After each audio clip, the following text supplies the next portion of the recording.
Herkese merhaba. Eğer videolarımdan birine ilk defa denk geldiyseniz ismim Berfu.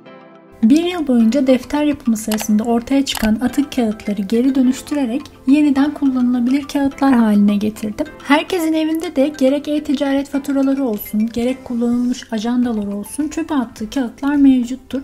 Bu videoda size atık kağıtlardan nasıl el yapımı kağıt yapabileceğinizi anlatıyorum.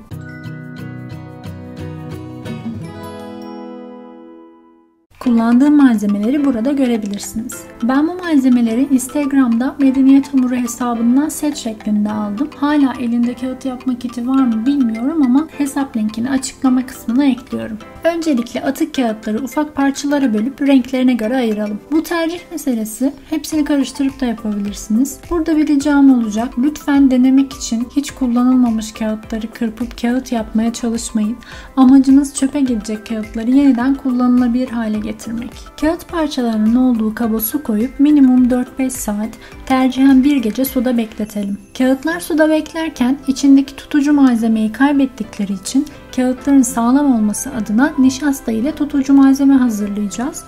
Yarım su bardağı nişastaya 3 su bardağı su ekleyip jel kıvamına gelinceye kadar ocakta karıştıralım ve daha sonra soğumaya bırakalım. Kağıtlar 24 saatin sonunda bu şekilde yumuşadılar. Parçalar halinde blender'a atalım. Blender'ın kapasitesine göre miktarı belirleyebilirsiniz. Yaklaşık 1'e 2 oranında su ekleyelim. 1 ölçü kağıt, 2 ölçü su gibi düşünebilirsiniz. Eğer yeterince parçalanmazsa su ölçüsünü artırabilirsiniz. Evde bu şekilde büyük bir blender yoksa daha ufak miktarlarda el blender ile de bu işlemi yapabilirsiniz. Pamuksu kıvama gelen kağıt hamurunu bir kaba boşaltalım. Daha sonra nişasta ile yaptığımız tutucu malzemeden yarım çay bardağı kadar ekleyip çırpıcı ile karıştıralım. Yarısına kadar su doldurduğumuz tekneye 5 avuç kadar hamur ekleyelim ve çırpma teliyle karıştıralım.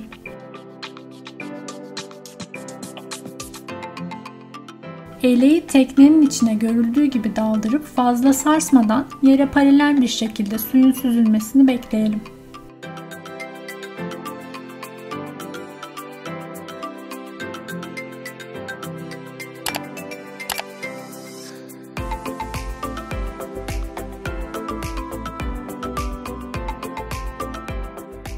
Burada tercihe göre kuruttuğunuz çiçekleri vesaire ekleyebilirsiniz. Daha sonra keçe üzerine serdiğimiz kumaşın üzerine ters çevirelim ve fazla suyu sünger yardımıyla alalım.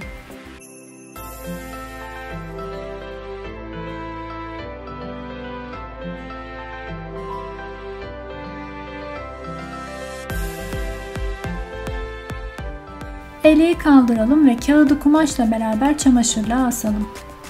Tamamen kuruyunca bu şekilde kumaştan çıkaralım ve el yapımı kağıdınız hazır. Daha düz bir kağıt elde etmek için kağıtlar kuruduktan sonra iki kumaş arasında buharlı ütüyle ütüleyebilirsiniz. Hamurunuzla kağıt yapmaya devam etmek için her seferinde bir avuç hamurdan suya eklemeyi unutmayın. Bu yöntemle pratik bir şekilde atık kağıtlarınızı değerlendirebilir, üzerine notlar alabilir, çizimler yapabilirsiniz. Umarım bu anlatım sizin için faydalı olmuştur. Beğendiyseniz beğen butonuna tıklamayı ve yeni videolar için kanalıma abone olmayı unutmayın. Videolarımı izleyerek yaptığınız defterleri Instagram üzerinden benimle paylaşırsanız çok sevinirim. Görüşmek üzere.